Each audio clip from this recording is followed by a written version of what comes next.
como decía, me di cuenta de que aquella jovencita que trabajó sobre los romances de Río Seco, de Leopoldo Lugones, era una promesa y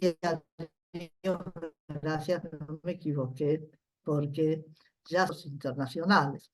El, el hecho, además de que hoy sea esta conferencia sobre un tema de humanidades que hunde las raíces, es decir, hunde sus raíces en la prédica evangélica y que coincida con el nombre del campus de la universidad, el día que se puso el nombre Papa Francisco al campus. Yo no creo que sea una casualidad, a pesar de que no lo planeamos cuando pusimos la fecha, ni nos imaginábamos. Pero yo creo que no es una casualidad, sino, como diría Jung, una sincronicidad. Por algo han coincidido las dos fechas, la del día de fiesta por el nombre del campus y una conferencia de nuestro espacio jubilar que toca este tema que hunde las raíces en el humanismo cristiano. Bueno, entonces, como decía, Cecilia es doctora en letras por la facultad, es profesora titular ordinaria de estética e investigadora categoría B en las facultades de filosofía y letras y de teología de la UCA. Entre los equipos de investigación que coordina se destacan el Seminario Interdisciplinario Permanente Estética y Teología, desde 1998, estudios. Participa frecuentemente en actividades académicas de relevancia internacional, entre las que cabe mencionar que desde 2002 ha dirigido las 8 ediciones de las jornadas Diálogos, Literatura, Estética y Teología, y que en 2006 participó en la fundación de la Asociación Latinoamericana de Literatura y Teología, ALALITE, de la que ha sido 3 veces presidente. De los proyectos de investigación en curso, destacamos las metáforas de la vida, lecturas interdisciplinarias, 2023-2027, que de donde hoy nos dará algunas pautas, y pensar lo humano hoy, estilos de vida deshumanizantes y humanizantes, 2025-2027. Es autora de numerosos artículos y de varios libros, de los que mencionaremos La literatura en la estética de Hans-Urs Balthasar, 2002, Lenguajes de Dios para el siglo XXI, Estética, Teatro y Literatura como Imaginarios Teológicos, 2007, Caminos de Espíritu y Fuego, Mística, Estética y Poesía, 2011, Presencia y Ternura, la metáfora nupcial, 2014, Hospitalidad, Encuentro y Desafío, 2021, Dante, Un camino de 700 años, 2023, y Fenomenología del acto creador, Arte, Literatura y Filosofía, 2024.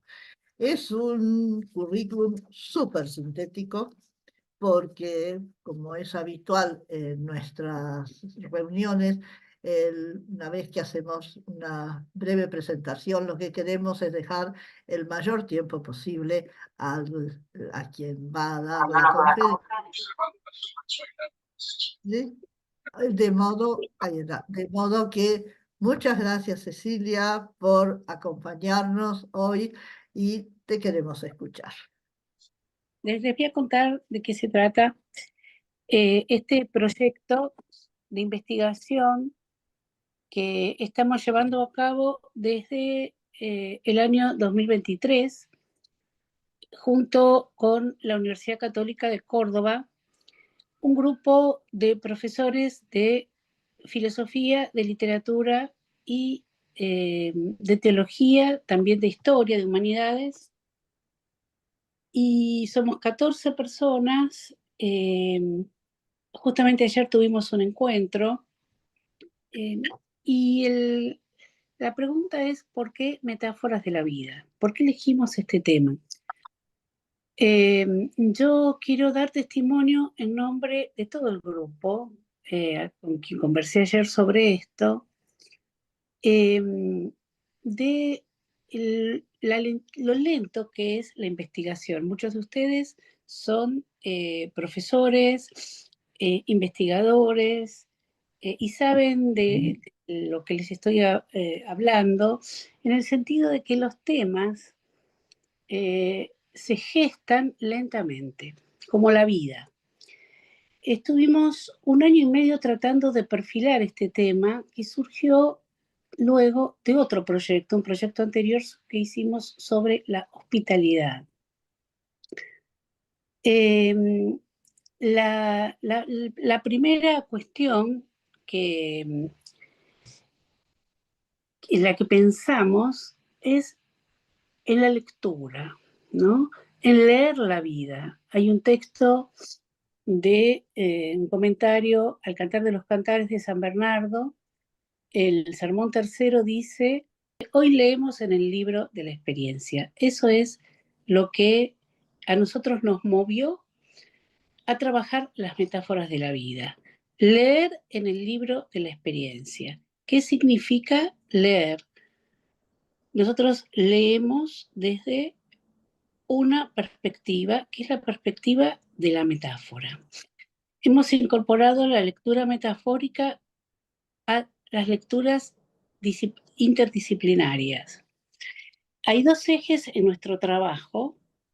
Uno es el vertical y el otro es horizontal. El eje vertical es temático, es la vida. El eje horizontal son las disciplinas. Hay un punto de encuentro entre la vida y las disciplinas. En ese punto de encuentro, entre un tema que nos convoca, que nos unifica, se abre hacia las diversidades de las disciplinas.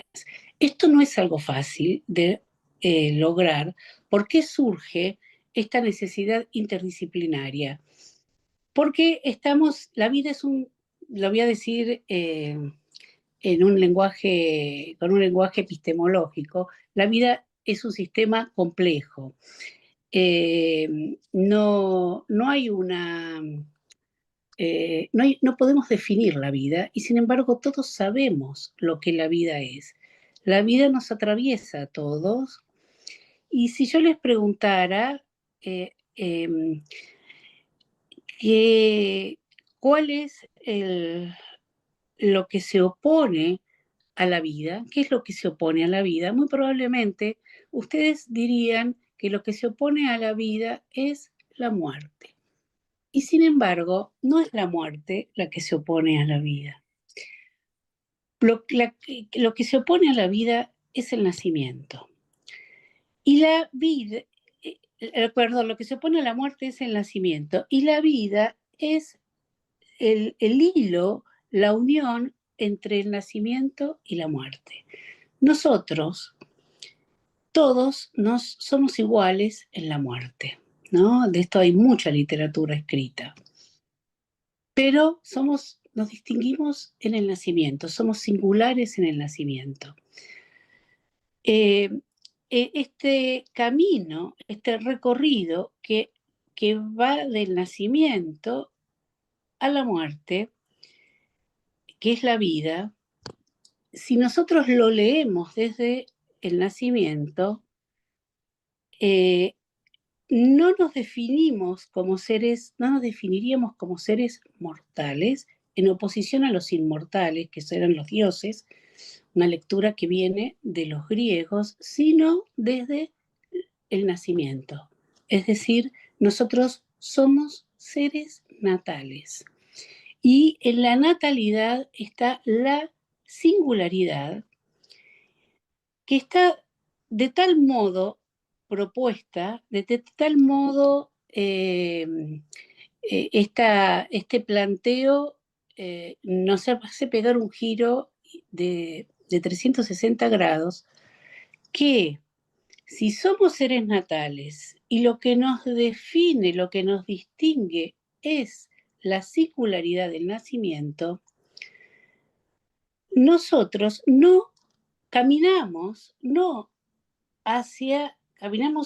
atravesamos la vida y caminamos hacia la muerte como un momento de un nuevo nacimiento. Es decir, en realidad no nacemos una sola vez.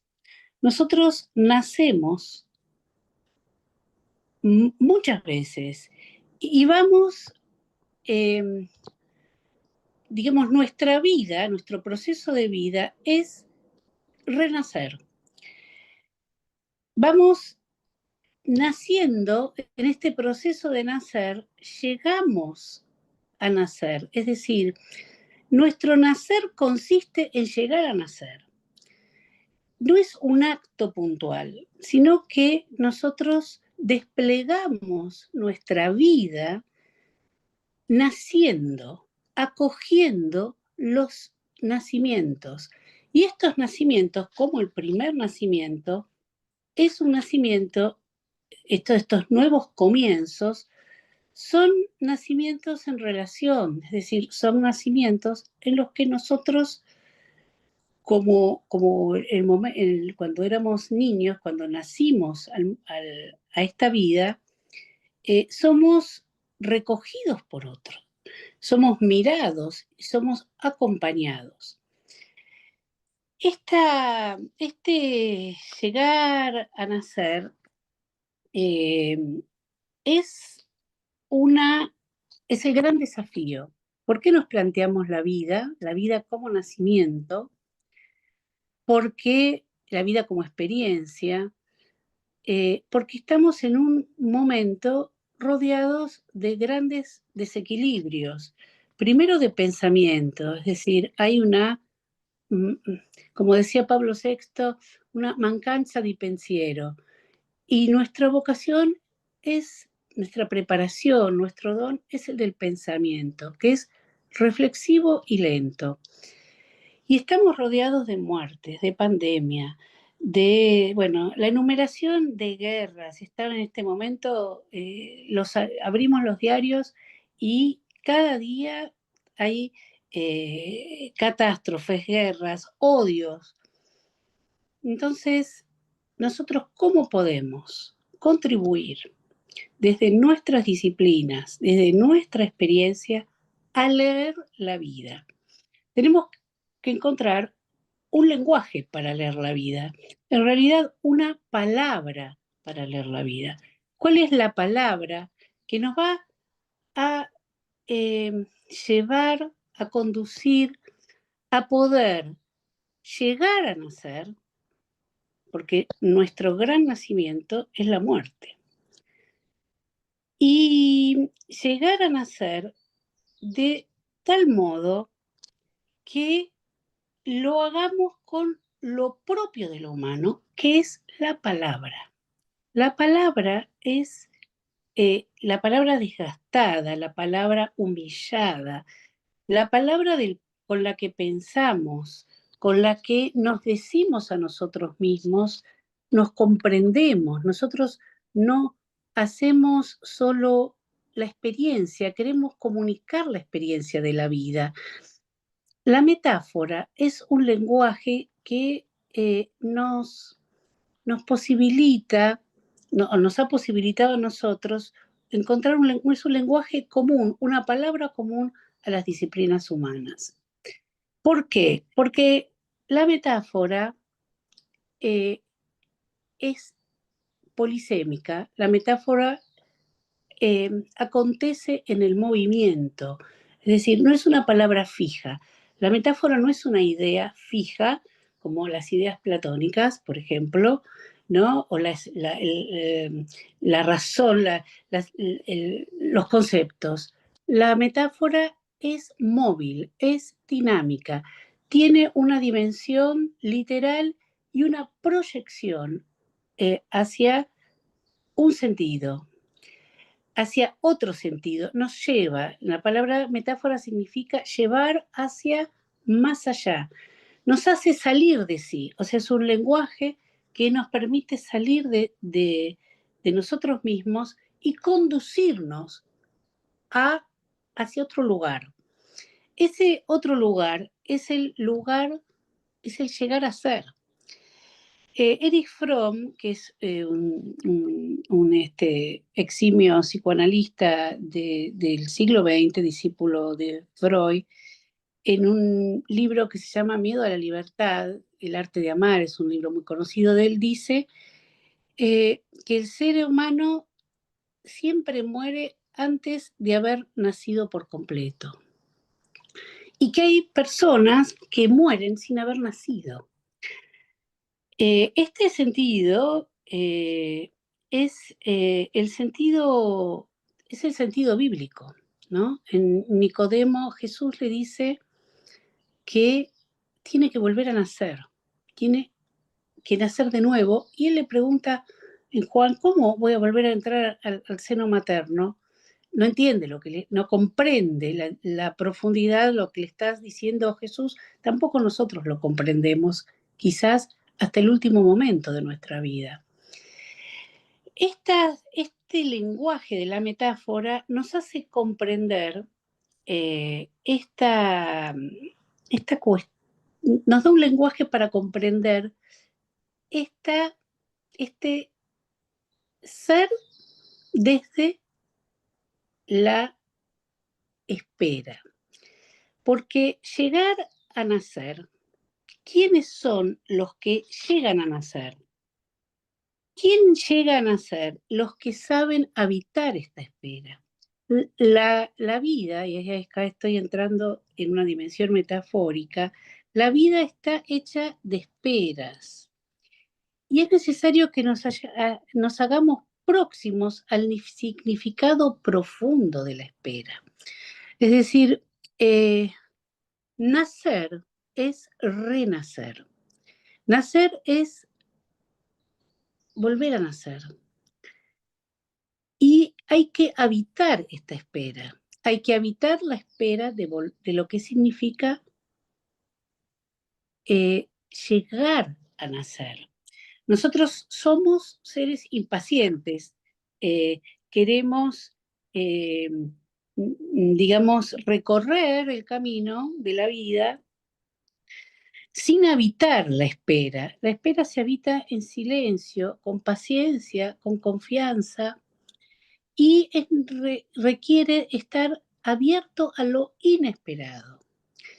Es decir, lo inesperado, lo que irrumpe, lo que nos conduce al nuevo nacimiento que se consumará en el nacimiento del final, que es el nacimiento de la muerte, ¿no? En el que creemos. Javier Cercas ha publicado un libro sobre el Papa Francisco, El loco de Dios en el fin del mundo, y el hilo conductor de ese libro es, Javier Cercas es ateo, o sea, se declara ateo, que en español creyente, es uno de los autores más leídos hoy, ha recibido muchísimos premios, bueno, y escribió un libro sobre el Papa Francisco un año antes de que el Papa falleciera, y entonces allí el hilo conductor es la resurrección. ¿Cómo le explica? Dice a su madre que está convencida de que va a ver a su papá, que ya ha muerto, a su esposo, algo en lo cual él no cree.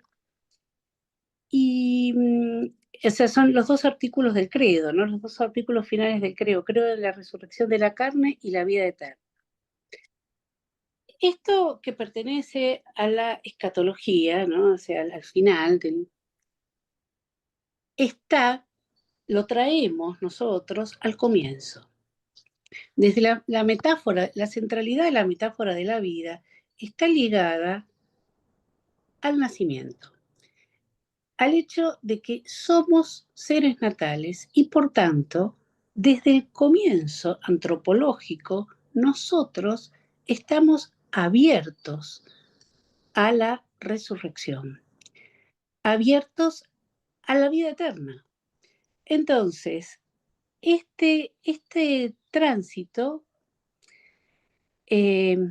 debemos disponernos a habitarlo.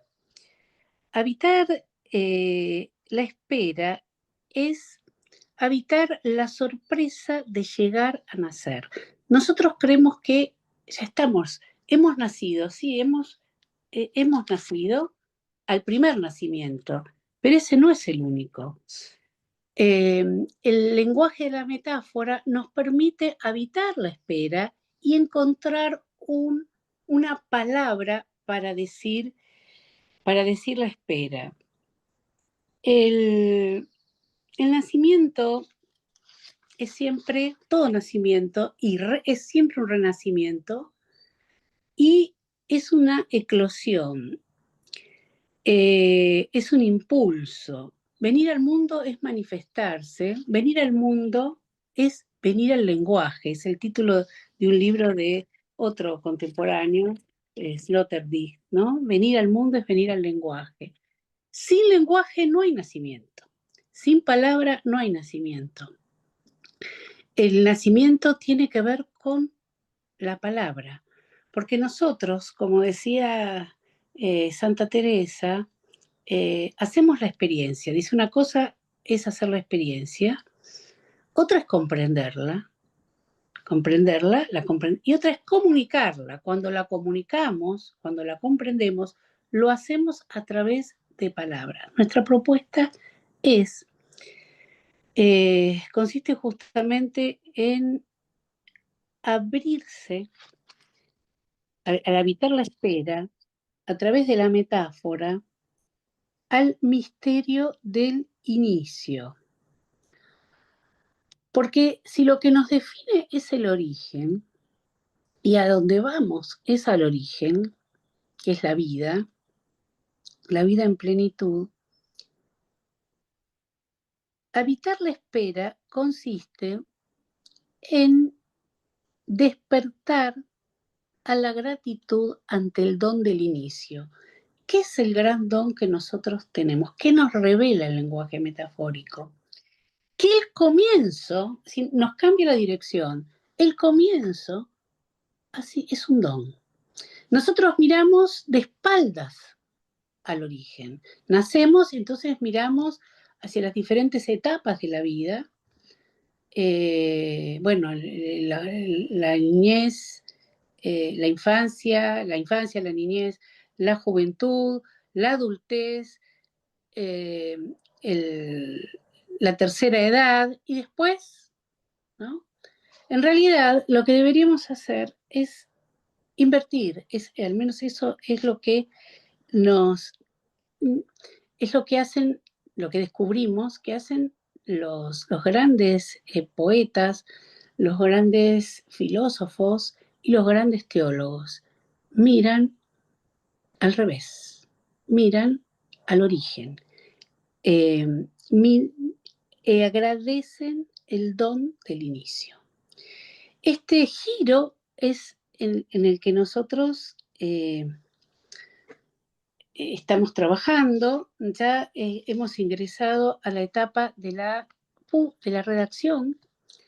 Estamos redactando un libro en el que nos va a llevar 2 años, ¿no? Nos lo hemos propuesto, lo hemos armado y nos estamos reuniendo para compartir las escrituras, que no son fáciles.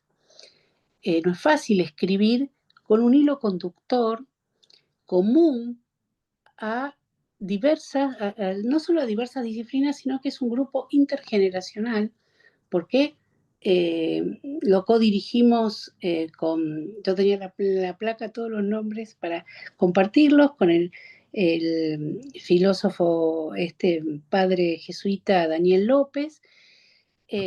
Hay 5 investigadores, 7 investigadores y 5 colaboradores. Los investigadores son todos doctores en sus disciplinas. Y nuestro trabajo consiste en escribir desde el umbral. ¿Por qué? Porque en el umbral se produce el encuentro. Nosotros nos encontramos, el umbral es el espacio de frontera, donde se encuentran las disciplinas. Las disciplinas que son horizontales, ¿no? Como según el eje que señalé al comienzo, la vida es vertical, la vida nos atraviesa a todos y la experiencia de la vida nos atraviesa y nosotros buscamos a través de nuestras disciplinas, tanto la filosofía como la literatura, incorporan el lenguaje metafórico, pero también la historia y también la teología. Hay trabajamos diversos autores, como algunos argentinos, otros europeos, eh, y, y escribimos desde este umbral. ¿Qué significa que escribir desde el umbral? Que no nos apropiamos del lugar, del espacio de la escritura. Nosotros no nos al escribir desde la metáfora, no estamos atravesados por un lenguaje común que nos uniformiza, no nos uniforma, sino que nos une en la diferencia. Y este es otro de los grandes desafíos. La unidad en la diferencia, y se trata de interdisciplina porque, a diferencia de la transdisciplina, la interdisciplinariedad va hacia la acción.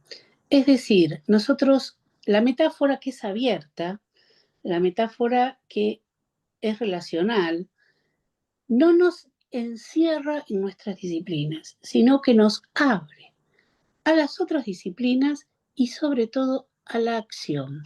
Es decir, la acción de la transformación, de la presentación de un planteo en cuyo eje está esta cuestión de la natalidad, que es una, una propuesta que está sonando en este momento en otros ámbitos y que brota desde lo filosófico en otros.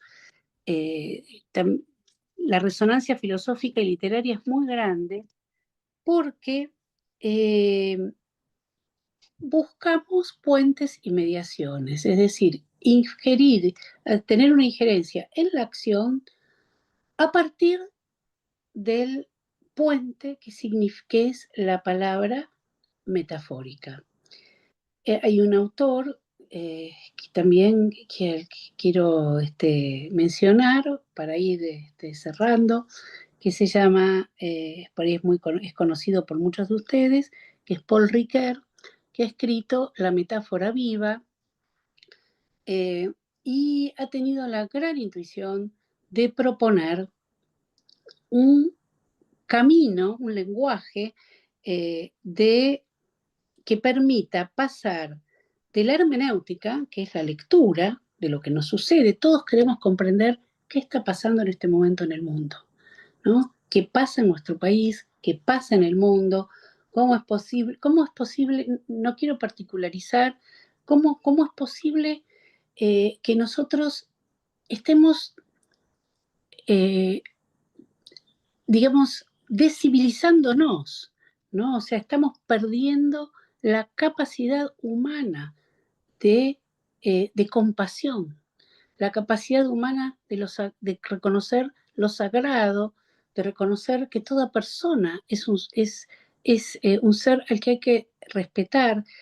¿Cómo buscar un camino de comprensión? Bueno, nosotros aportamos el camino de la metáfora, que análogamente es el camino del lenguaje de la palabra de Jesús. Jesús habla en parábolas, ¿no?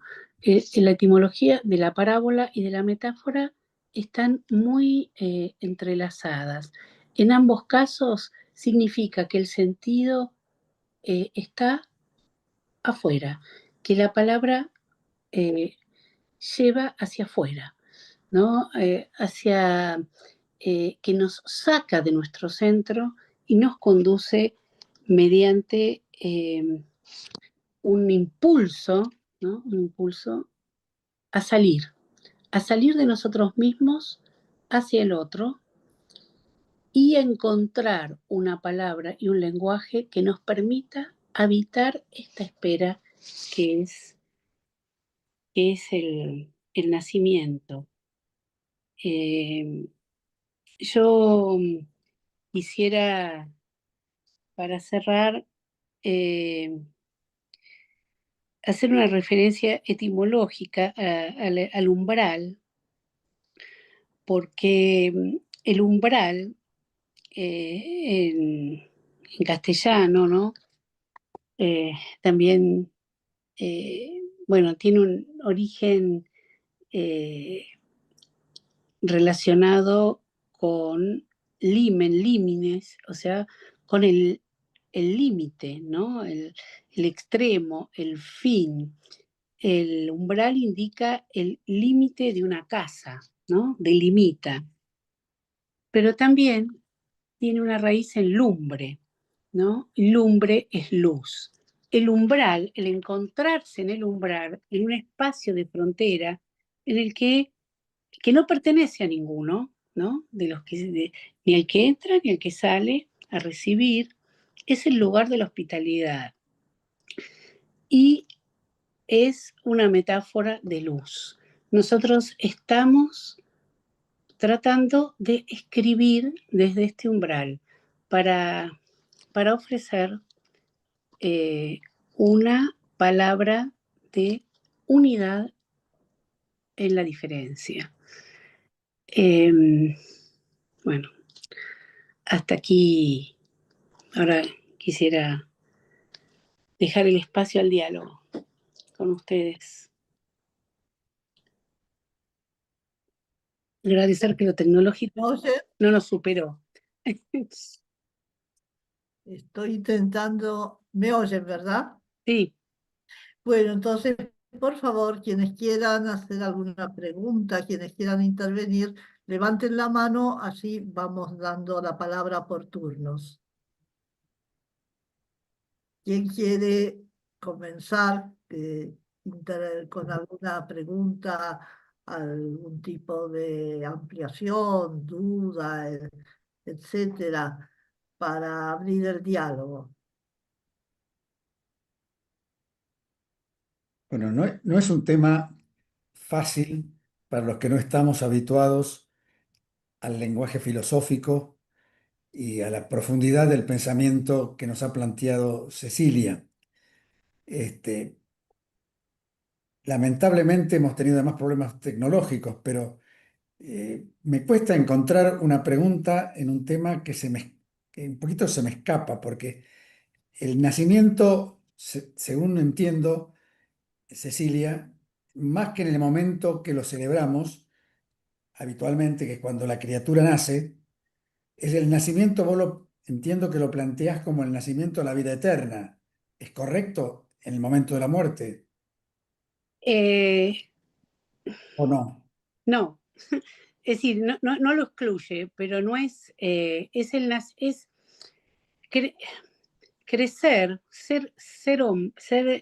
madurar, es renacer. Nosotros vamos renaciendo. Sin nacer, no hay un solo nacimiento. Nacer es renacer. Cada caída es la posibilidad de volver a levantar, volver a levantarse. En la oscuridad, el centinela, el vigía, en la oscuridad de la noche, espera el alba y el alba sucede en la noche, cuando la espera parece haber cesado. La dimensión de la vida eterna, que es un anhelo, que es en el fondo la vida eterna desde el hombre, es ser feliz para siempre. Si todos buscamos, queremos, deseamos, aunque no creamos en Dios, en ningún Dios, queremos que los momentos de felicidad se prolonguen, ¿no? Queremos, aunque sean muy pequeños. Entonces, en realidad, eh, lo que estoy tratando de transmitir es una antropología y un lenguaje que sí culmina en la vida eterna, o sea, que sea un despliegue a partir de la, eh, de la gran revelación de Dios. Y la gran revelación de Dios es que el reino ya está aquí, ¿no? Del Dios cristiano. Nosotros podemos morir sin haber nacido. Podemos llegar a morir sin haber nacido nunca. Eso no lo entiendo. Disculpame, se me escapa completamente. Bueno, pero es Yo bueno. tengo una mentalidad Sí, sí, absolutamente económica. económica, concreta. Entonces, por ejemplo, vos has mencionado un poco, bueno, la metáfora, el centro de tu reflexión está vinculado con las metáforas de la vida. Mm, Sí, Y las metáforas sí. de la vida, claro, son permanentemente. El concepto de metáfora, ¿por qué no nos repetís un poquito qué entendés por metáfora? Eh, ¿Qué es una bueno, metáfora? la metáfora es lo que todos conocemos, es una figura retórica, ¿no? Es una figura retórica en la cual hay dos partes. Eh, Aristóteles decía que o Aristóteles fue interpretado en realidad que como fue interpretado de esta manera. Una metáfora es una sustitución, ¿no? Sustituyo una, una realidad por otra, ¿no? Digo una realidad a través de una sustitución. Para interpretar Por un ejemplo, pensamiento. por ejemplo, si yo digo, el viaje si me refiero a la vida como un viaje, estoy sustituyendo la realidad de la vida por el viaje como imagen, ¿no? ¿Hasta ahí vamos? Sí, sí, Sí. Bueno, en realidad, la metaforizar no es sustituir, sino que es descubrir las semejanzas. El gran poeta es es para ayudar a interpretar, ¿correcto? para lograr interpretar, para lograr comprenderse uno a sí mismo y al mundo, lo que hace es la metaforización, las metáforas, que son parte de nuestro lenguaje. Nuestro lenguaje cotidiano está lleno de metáforas. Sí, así es. Nosotros hablamos en metáforas, por ejemplo, la metáfora del hilo de la vida, ¿no? El hilo es una metáfora de la vida, donde y hay metáforas que están ya integradas al lenguaje y son metáforas muertas, en el sentido que ya están muy asociadas a su sentido. Las metáforas vivas son las que los grandes poetas nos descubren, activan y el interpretar metaforizando el mundo significa descubrir las semejanzas. Claro. Las semejanzas y sostener la tensión entre la verbalización concreta y el sentido hacia el que va la metáfora. Está bien. Vos hablaste del desafío de hospedar la vida. ¿Qué Mm. es hospedar la vida? El tema hospedar es cuidar, proteger, es lo que yo entiendo desde mi visión materialista o economicista. Cuidar la vida entiendo que es eso. ¿Cómo lo ves vos? ¿En qué? Vos hablas de amplitud de sus manifestaciones cósmicas y humanas. Sí. ¿Qué implica hospedar la vida? Sí. Hospedar, a ver, Un remedio. sí, es cuidar. Un remedio. Hospedar es recibir, ¿no? Eh, es, a ver, nosotros hospedamos la vida cada vez que respiramos. Nuestro corazón hospeda la vida. Hacemos, Cuida la vida. también la cuidamos, pero el acto de respirar es un acto de hospedar la vida, porque sin el aire que ingresa a nuestro corazón y el aire que sale, nosotros no existimos, no tenemos vida, ¿no? El huésped, voy a ir a la etimología, que para ver por ahí ayuda. La palabra en griego para decir huésped es xenos. Xenos, el xeno es el extranjero. El huésped para el griego es el extranjero. Xenofobia significa el odio al extranjero. Xenofilia significa hospitalidad.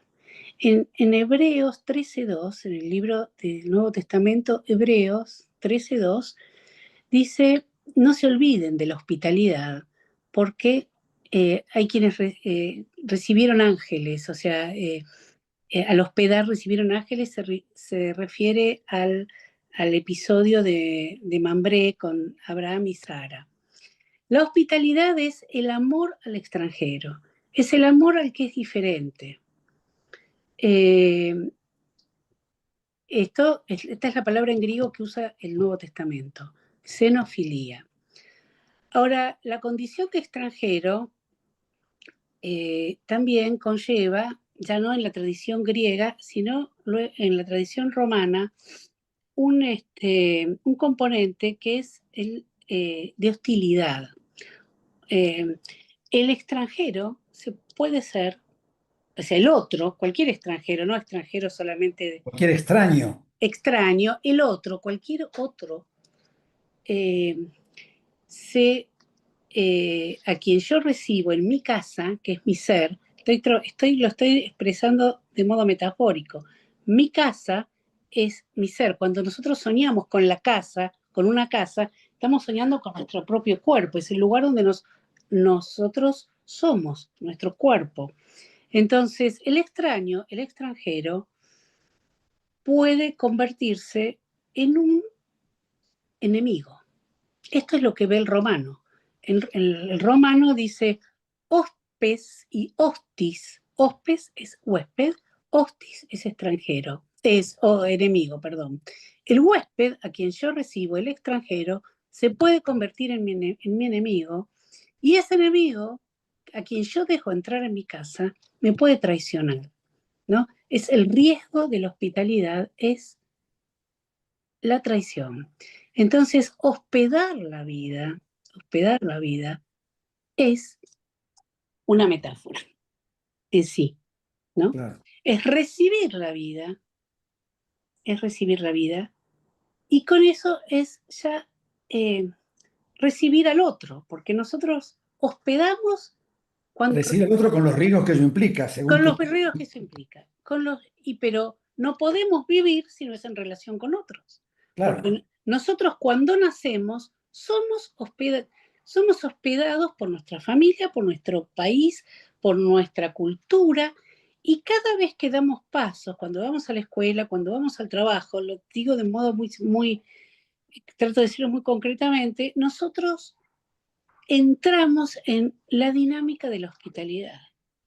Entonces, Claro. hospedar la vida no es la vida en abstracto, es hospedar a este rostro concreto, hospedar a este concreto que es un riesgo, pero sin el cual yo no puedo ser. No podés vivir. No puedo Porque vivir. aparte hospedar implica un riesgo, pero en realidad, por lo que voy entendiendo, el hospedar también te habilita al amor, a la Bien, comprensión, al sí. intercambio de opiniones, a crecer en el pensamiento del otro. Bueno, todo eso que nos falta. Si no Yo- existiera el hospedaje, nada de eso podría darse. exactamente, No podríamos crecer nunca sin el hospedaje. exactamente. Sin Estoy que filosofando, pero soy economista. vos sabés lo que significa economía, ¿no? Sí, La ley de la casa, ¿no? Y la sí, casa es el lugar donde hospedamos, está ¿no? bien. Nosotros hospedamos en nuestra casa. Eh, y te voy a decir algo más respecto a la hospitalidad que puede aportar, y es que realmente que hay hospitalidad como experiencia cuando yo que recibo al otro, me convierto, que en castellano hay una palabra para decir anfitrión, ¿no? Para decir, podemos usar huésped en las dos funciones, pero anfitrión es el que recibe. Hay hospitalidad cuando el anfitrión es recibido por el huésped.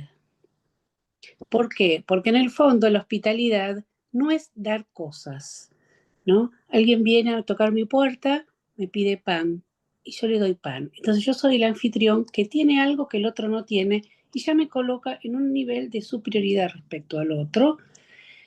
Eso no es propiamente la hospitalidad ontológica a la que me estoy refiriendo, sino que la que nos sostiene y la que Dios traza con nosotros, la que trama la comunión de hermanos a la que nos llama Dios a ser, sino cuando yo me dono a mí mismo. Hay hospitalidad, acontece la hospitalidad cuando yo no doy algo, sino que me doy a mí mismo. Claro, cuando abrís tu corazón. Sí, exacto. ¿Viste? Se puede, ¿cómo no vas a comprender? Porque vos vivís esta experiencia. Esto es hospedar la vida. También hablaste de la vida como dimensión vertical. ¿Por qué la vida como dimensión vertical? Porque eso tiene que ver con el esquema de la interdisciplinariedad. Es decir, nosotros estamos aplicando un método de interdisciplinariedad, que es un método elaborado durante largos años, por el Instituto de la Integración del Saber de la UCA. Tomamos algunas, nosotros lo plasmamos, lo aplicamos. Este método consiste en cruzar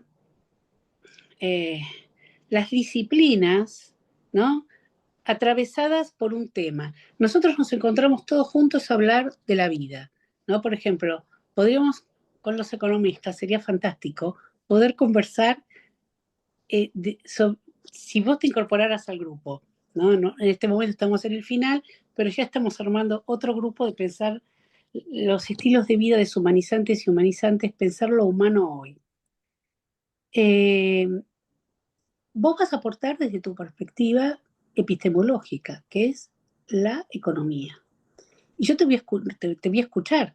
Ahora, ¿cómo hacemos y vos me vas a escuchar a mí, ¿no? Y vamos a dialogar, pero para hacer una investigación, nosotros tenemos que encontrar un punto en común. ¿Cuál es ese punto en común? En nuestro caso, la vida. Por eso tiene que ver con un método, la verticalidad de la vida que atraviesa las disciplinas.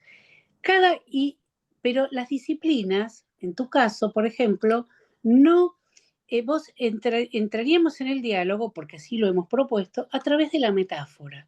Ha sido un ejercicio realmente muy gratificante y de mucha luz, el hecho de que las disciplinas, cada una, nos hayamos avenido a encontrar en la metáfora un lenguaje común. ¿Cómo hace una historiadora?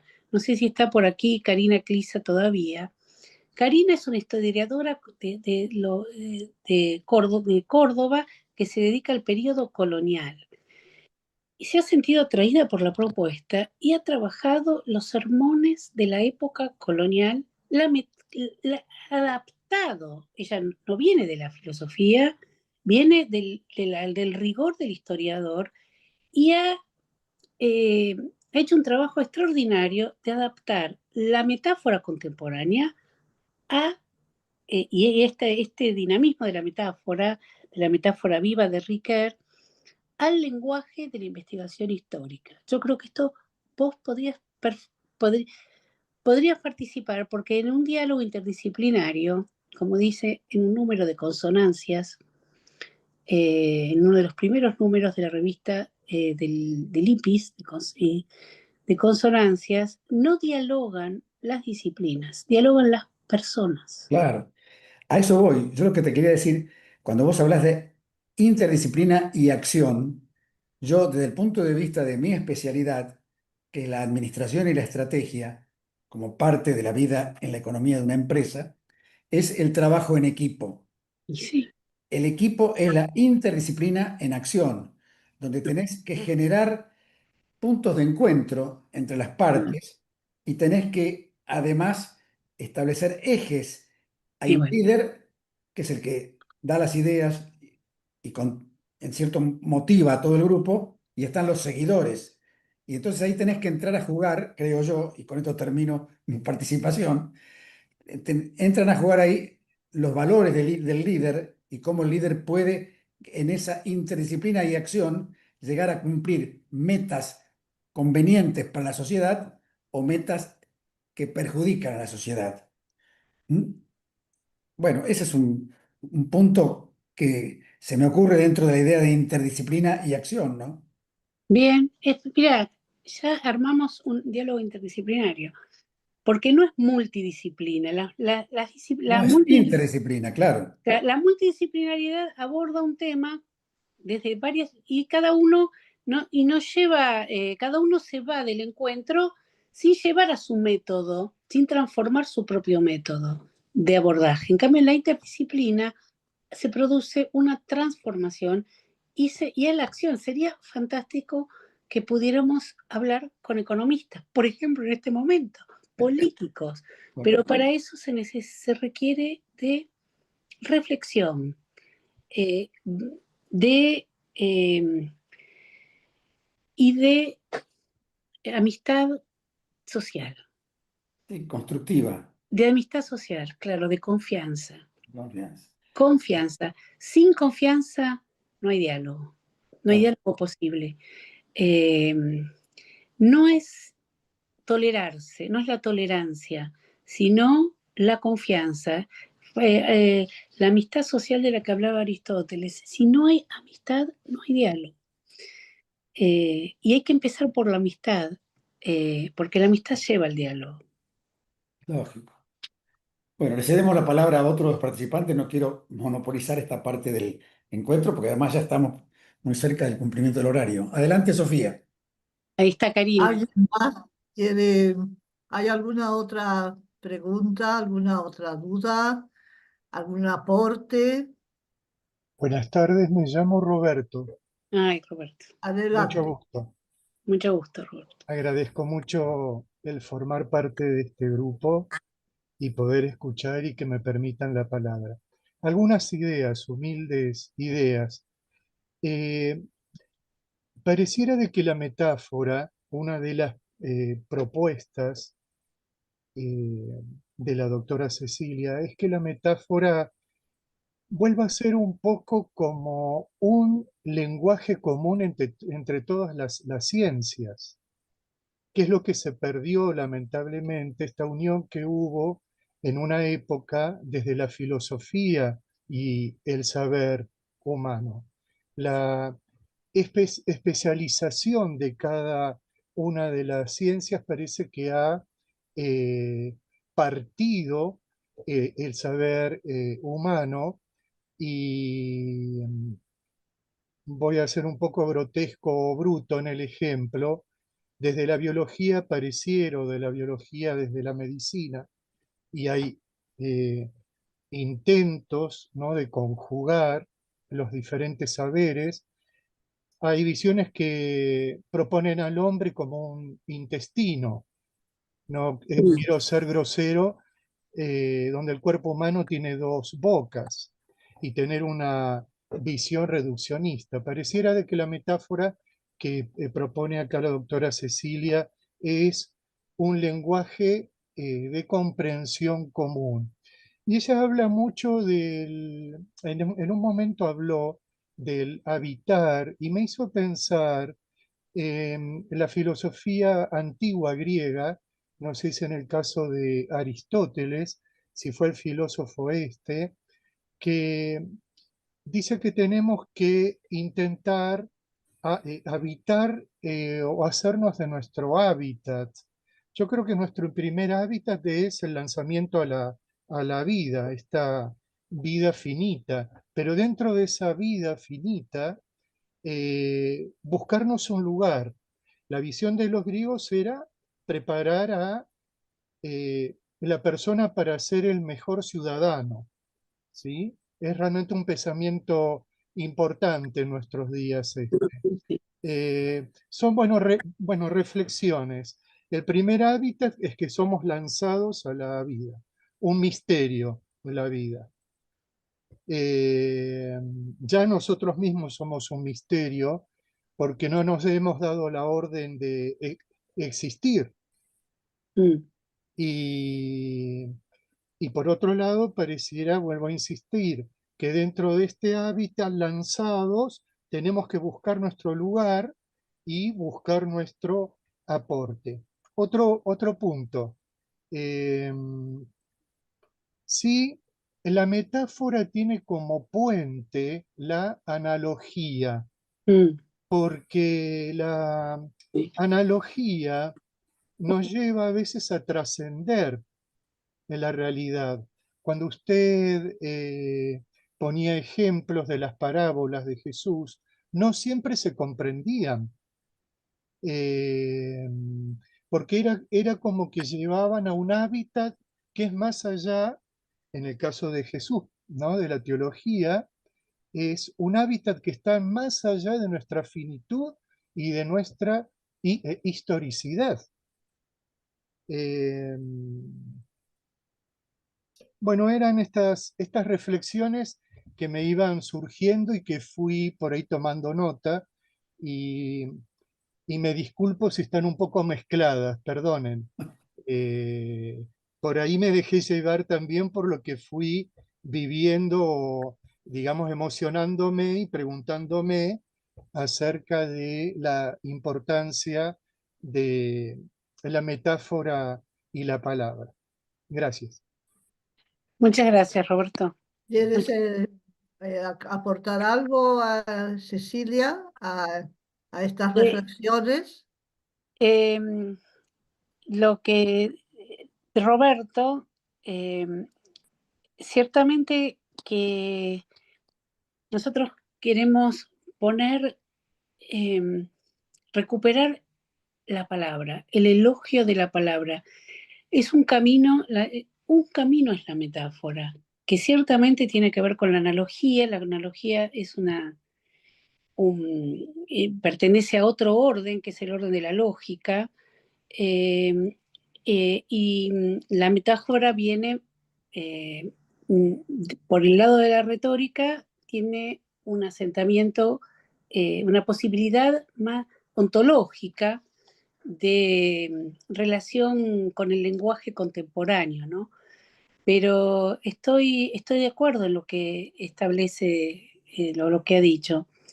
Yo quisiera decir algo más, y es que lo que narran los evangelios es que los discípulos no comprendían, que no comprendía la gente que lo escuchaba, algunos sí, muy pocos, tampoco nosotros comprendemos.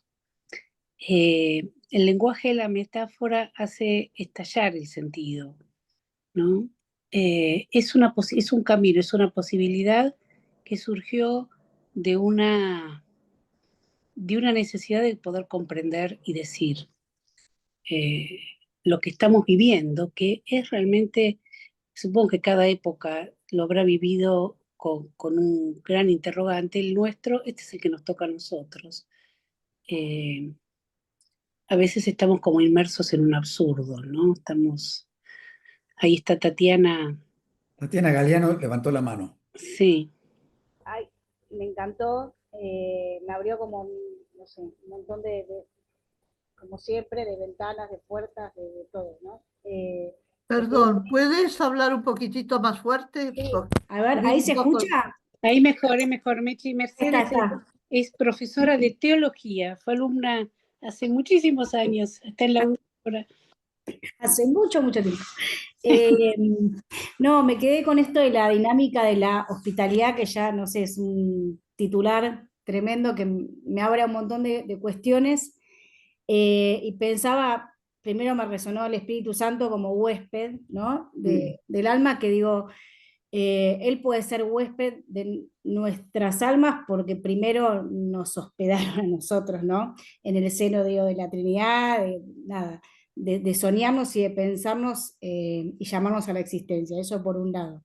Después me quedé pensando en Jesús como el hospedado y el no hospedado en su vida, ¿no? Desde el comienzo, donde no fue recibido, no fue alojado, y nada, después en Nazaret, cuando era rechazado por los suyos y demás, pero después sí, en muchas ocasiones que sí fue bien recibido, ¿no? Fue huésped en la casa de Marta y María, o incluso en la casa de Zaqueo, del fariseo, bueno, distintas instancias de Jesús como huésped, con esta, me parece, esta actitud de la apertura que creo que es fundamental de recibir al otro como es y como está, ¿no? No como yo quisiera, ni un poco eso, como actitud para la vida.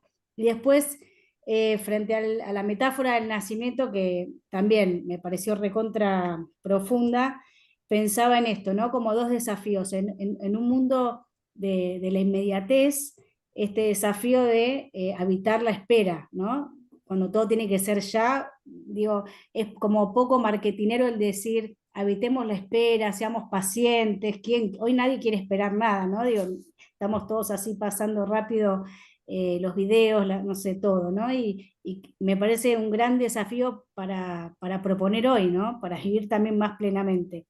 Y por otro lado, también, digo, en un mundo exitista que busca los resultados, esto de proponer como los distintos nacimientos, ¿no? Como procesos donde uno pierde algo, suelta algo, deja algo, ¿no? Algo anterior, algo viejo, pero para lanzarse a algo nuevo, para, digamos, abrirse a lo nuevo, ¿no? En esto como distintos procesos y que vamos renaciendo, digamos, cada vez un poco más, ¿no? En principio, algunos, ¿no? Pero digo, en esto, por lo menos el llamado a renacer continuamente, ¿no? Que implica pérdida y ganancia, pero para una vida en mayor plenitud, ¿no? Pero me parecía interesante para el mundo de él como desafío.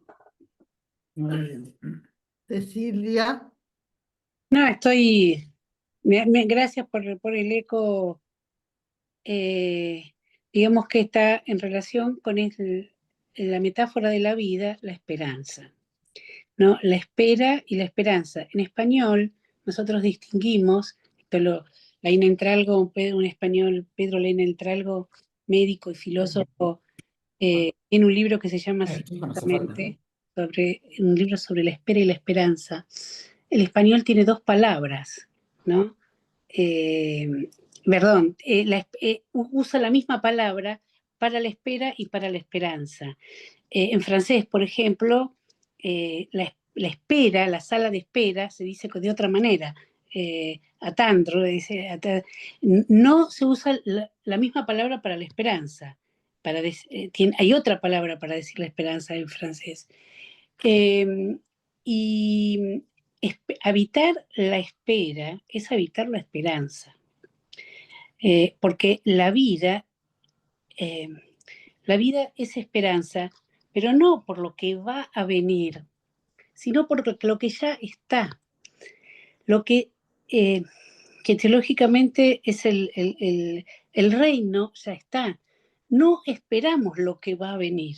Nosotros tenemos a veces no analizamos, ¿no? Esta distinción entre esperar a alguien que no está y habitar la espera o habitar la esperanza, que es lo que ya está.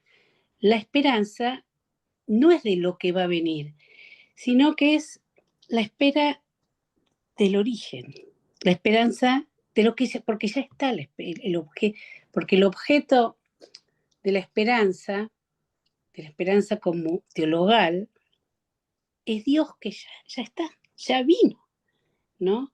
Entonces, ahí se cruzan nuestra historia, la historicidad, de la que en realidad es una línea en el tiempo, pero esa línea en el tiempo ya fue atravesada por la eternidad, ¿no? En la encarnación, esto es lo que nosotros creemos como cristianos.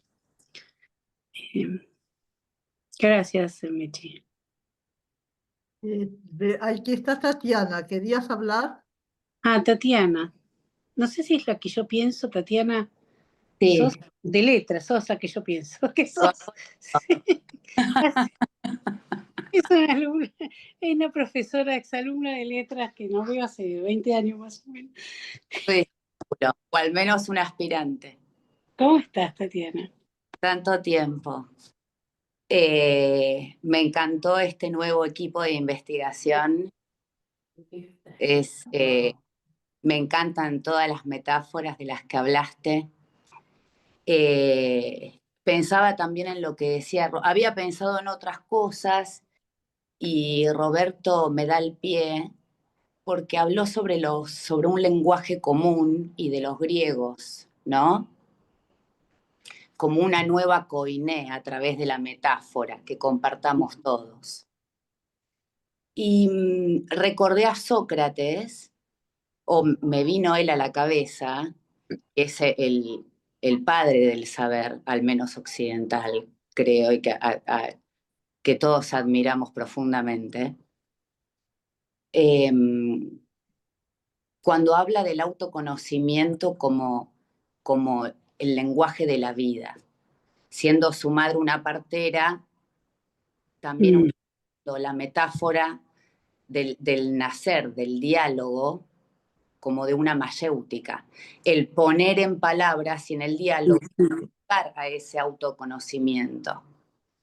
Lo mismo el frontispicio, volviendo a los griegos, del oráculo de Delfos que decía, conócete a ti mismo, como esa es la ley primera, la primera ley del existir, o el sentido del transitar, la vida como un tránsito, la vida como un peregrino, decía San Ignacio de Loyola, como era que decía estas cosas. Yo trato de imitarte a vos, que citás a todos los padres, los doctores. Él decía algo así como de la vida como un peregrinar hacia la voluntad de Dios.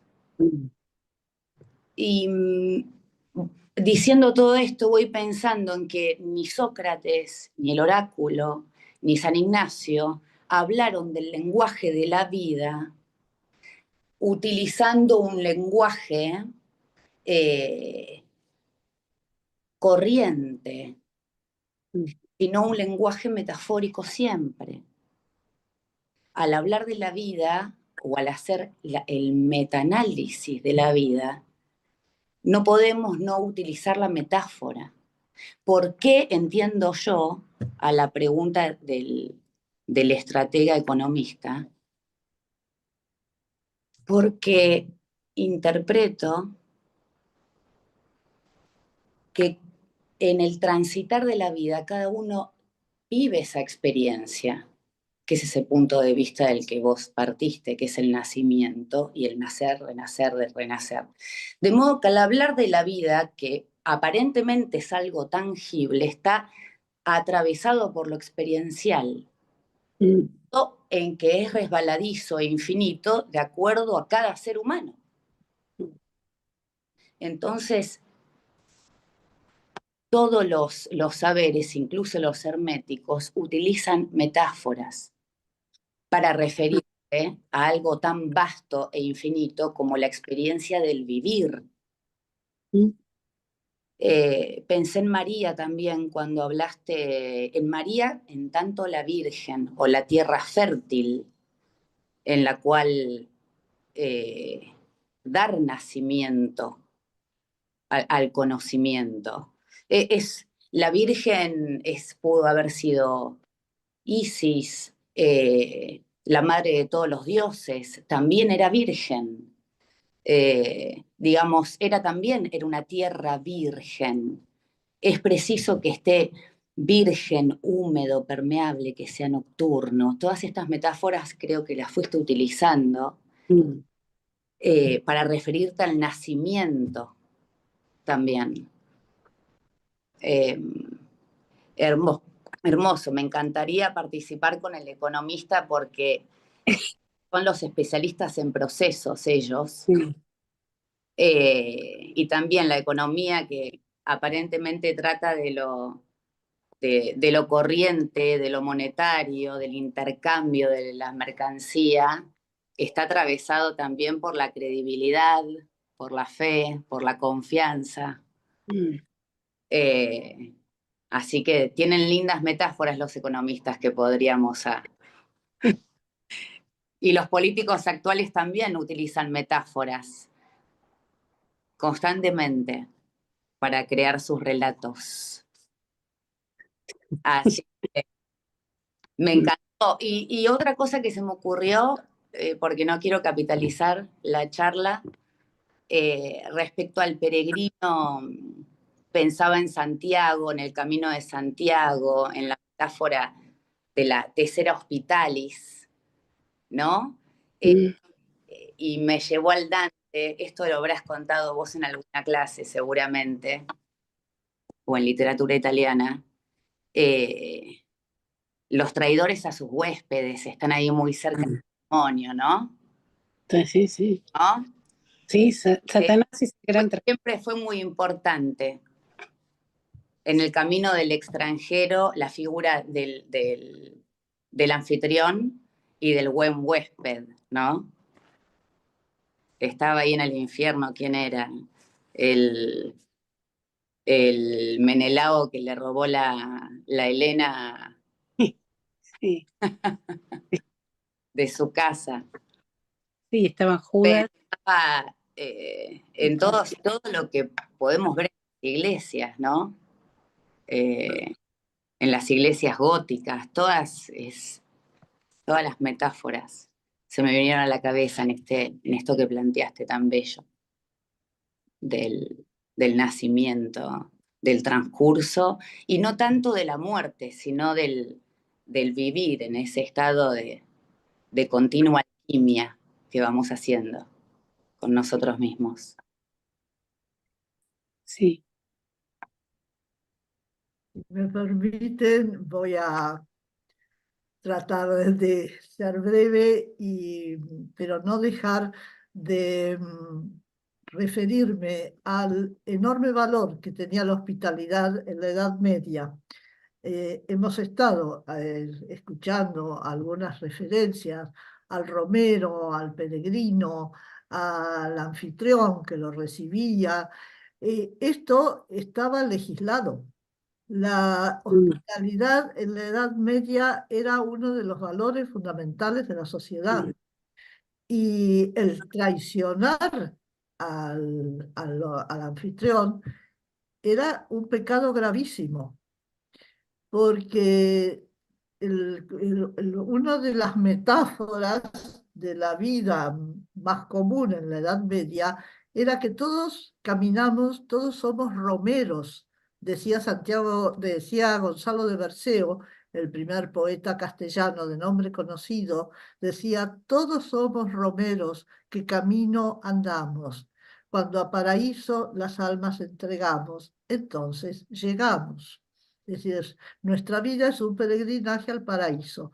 Esta metáfora de la vida como peregrinaje que utilizan todos los poetas medievales, pero bueno, para nuestra lengua es fundamental la poesía de Gonzalo de Berceo, estaba presente no solo en los poetas, sino en la vida cotidiana, en la legislación, en la teología. Hay muchos milagros.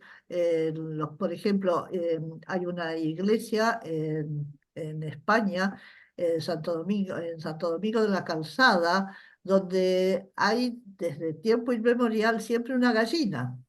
El pueblo se turna para llevar todos los meses una gallina que está allí en la iglesia, para recordar el pecado, no, perdón, bueno, sí, para recordar el milagro de que se dice que alguien en la Edad Media, bueno, se fingió peregrino para entrar a robar en una casa y luego...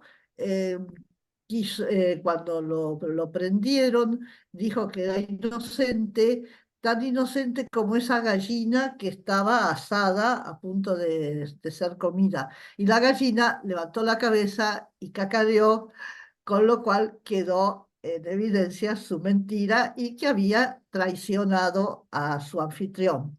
Y el pueblo lo recuerda, el pueblo de Santo Domingo de la Calzada, si van, visiten su hermosa iglesia medieval y se encontrarán con la gallinita que ni siquiera durante la Guerra Civil se dejó de llevar todos los meses para que recuerde ese milagro en el cual precisamente se castigó al que había pecado contra la hospitalidad.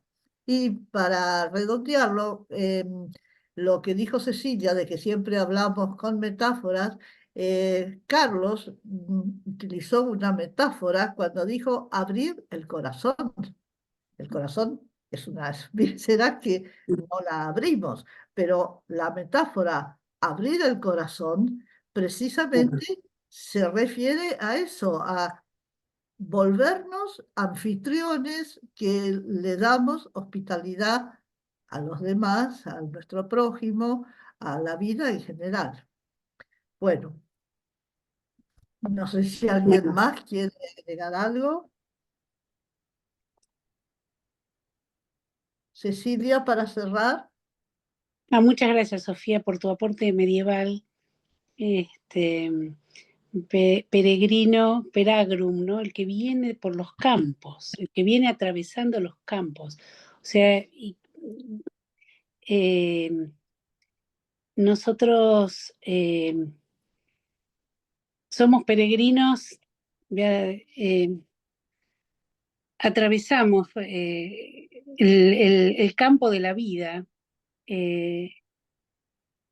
y hacemos la experiencia de la vida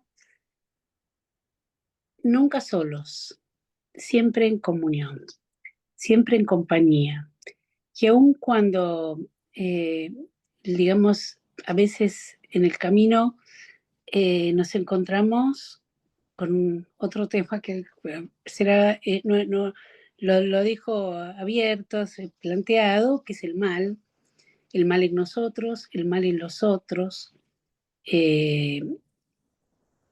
Aún en ese camino somos nosotros como cristianos, lo creemos así, vamos hospedándonos recíprocamente como hijos en el Hijo, ¿no? Es decir, caminamos hijos en el Hijo como hermanos. Digamos que es la fraternidad. Hay fraternidad si hay padre, ¿no? Donde no hay padre, no hay fraternidad. Entonces nosotros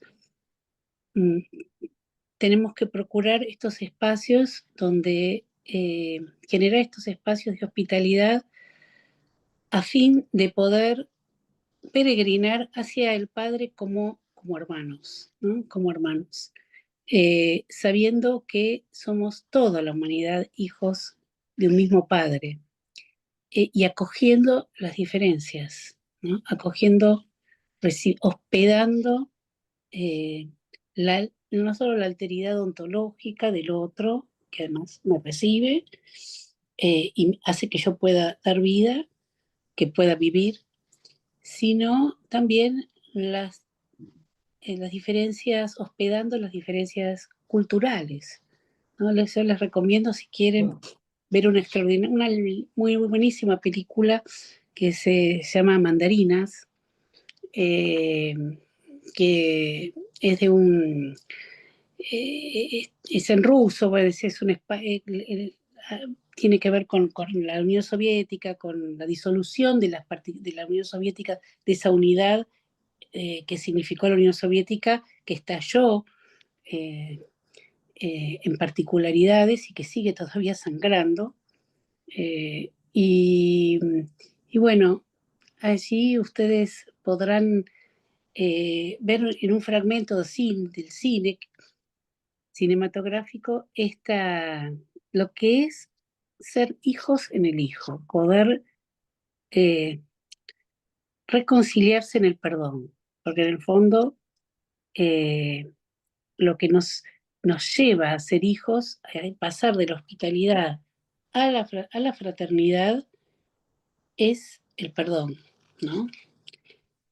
Hacer la experiencia del perdón, que está muy ligado al mal, ¿no? El perdón, recibir el perdón y poder perdonar es el centro de la metáfora de la vida. ¿De qué vale nuestra vida si no nos donamos, no nos perdonamos eh, y, y no nos decimos unos a otros, no nos miramos? Como decía San Juan de la Cruz, el mirar de Dios es amar y hacer mercedes, ¿no? Eh, el amor de Dios consiste en en mirarnos, dejarnos, enseñarnos a mirarnos y donarnos, ¿no? Que este es el hacer mercedes. Así que eso es la gran metáfora de la vida, es poder mirarnos unos a otros, perdonándonos y así, y donándonos. Así que bueno, eso, Sofía, te agradezco mucho, le agradezco también a Carlos, a Elvira y a todos ustedes que, que han compartido en silencio esta tarde. Nosotros te agradecemos a ti, Cecilia, lo que ha sido este encuentro y precisamente al respecto, creo que una forma de donación es la docencia, la que todos los aquí presentes hemos ejercido o ejercen en este momento, porque preparar una clase, pensar en la mejor manera de que los alumnos lo entiendan, el, tratar además de, como ocurre, suele ocurrir en nuestra universidad, que esa clase sea de economía, sea de letras, sea de derecho, también transmita valores, estos valores eternos que son precisamente lo que nos hace hermanos, lo que nos hace tener la esperanza, peregrinar, como decía Santiago, como decía Gonzalo de Berceo, de modo además también escribirlo, como en el caso de ustedes, escribir es un gran esfuerzo, eso lo sabemos los que nos hemos dedicado a las letras, no es tan fácil escribir. El temor a la hoja en blanco. Y cuando ese temor a la hoja en blanco uno lo vence y empieza a buscar las palabras precisamente, a ordenarlas de manera que la sintaxis, la morfología sea clara. Ahora en las academias de la Asociación de Academias de la Lengua Española va a haber un congreso en Arequipa y se preocupa en particular por el lenguaje claro, que ese lenguaje que se ha ido volviendo muy especializado en distintas disciplinas, busque expresiones claras para que cualquier ciudadano pueda entender una ley, pueda entender una cuestión de economía. Es decir, que el lenguaje claro, que es el que buscamos los profesores cuando damos clase, cuando escribimos o cuando damos una conferencia, una charla, de modo que creo que es muy importante recordar que la importancia de la palabra y la importancia de la palabra relacionada con el don de utilizar la palabra, utilizar las palabras, y de tal manera que el prójimo sienta como esa bonita metáfora que ha utilizado Carlos, que le abrimos el corazón.